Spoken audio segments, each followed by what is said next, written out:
Ako predávať produkty vašim susedom v hre v 6 krokoch. Cieľom hry je zabezpečiť, aby ste počas dňa 10 minút vykonávali chôdzu. Pomocou tohto návodu sa naučíte, ako predávať produkty vašim susedom v hre.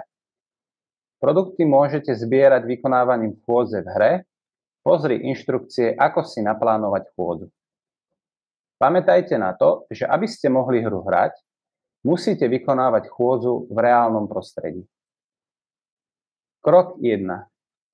Červené domy predstavujú vašich susedov. Ťuknite na dom a zistite, ktoré produkty môžete susedovi predať. Krok 2. Plánovaním chôdze získate jednotlivé produkty. Pozri inštrukcie, ako si naplánovať chôdzu.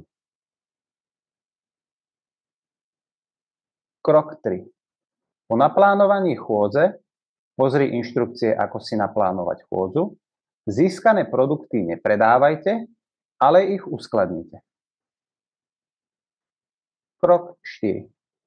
Keď nazbierané produkty, ktoré chce váš sused kúpiť, kliknite na vášho suseda, krok 1, a stlačte zelené tlačidlo plus.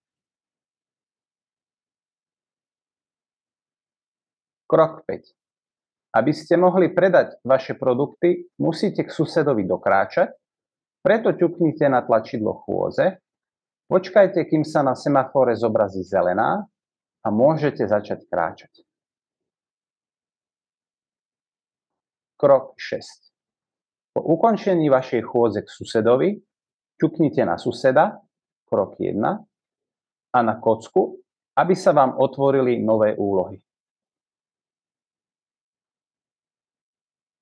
Dobre je vedieť, že za každým, keď niečo predáte vašim susedom, doplníte časť 5 srdiečok.